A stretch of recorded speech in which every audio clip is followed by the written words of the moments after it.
Hi again. Welcome to another great day of Who is My Neighbor? Vacation Bible School. The past few days, Sage has been telling us about what happened to a man who got beaten up by robbers. 2 days ago, we heard that a priest passed him by. Then yesterday, Sage told us about a priest helper who also passed him by. I wonder what's going to happen next in the story.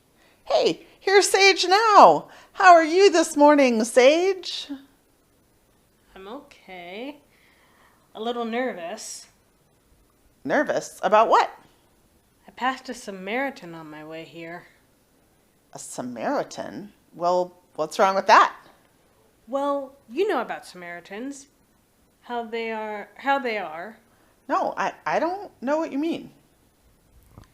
You know how they are. Like cats. Oh.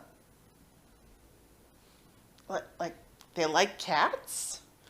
And I take it you're a dog person. Of course, dogs are great. Loyal and trustworthy. You know where you stand with a dog. But cat people, aloof and sneaky, cat people cannot be trusted. Don't you think you're overreacting just a little bit? No? Are you sure?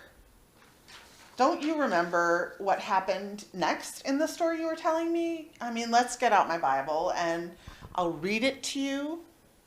But a Samaritan, while traveling, came near the injured man, and when he saw him, he was moved with pity. He went to him and bandaged his wounds, having poured oil and wine on them.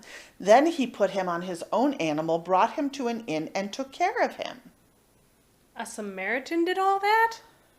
You tell me, you're the one Jesus told the story to. That's what Jesus said, but I thought it was a figure of speech. You know, like when you say it's raining cats and dogs. It's not really raining pets.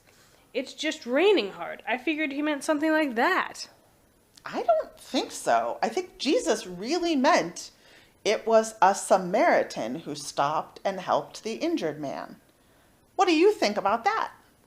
But they're so different from us.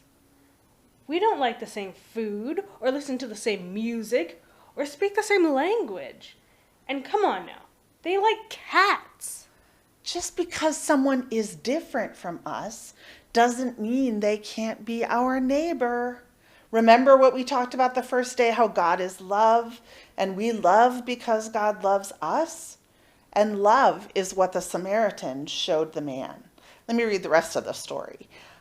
The next day, the Samaritan took out 2 denarii, that's like $200, gave the money to the innkeeper, and said, "Take care of him, and when I come back, I will repay you whatever more you spend." And then what question did Jesus ask you? He asked me, which of these 3 do you think was a neighbor to the man who fell into the hands of the robbers? And you said? The one who showed him mercy. And Jesus said to you? Go and do likewise. Oh, that's what our theme verse for today means. What does it mean? I truly understand that God shows no partiality. When I first heard it, I thought, what does partiality mean?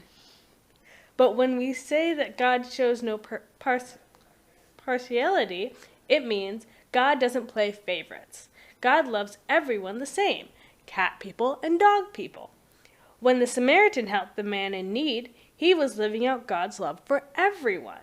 God loves you whether you're a cat person or a dog person, no matter what language you speak, or what kind of food you like. All of us are created and loved by God, so all of us are neighbors in God to each other. I think you've got it. We are all neighbors because we all live in God's neighborhood, the neighborhood of the people of God. Thanks for the talk today. You've given me a lot to think about. I can't wait to go out and meet all my new neighbors. You're welcome. Have fun. See you tomorrow.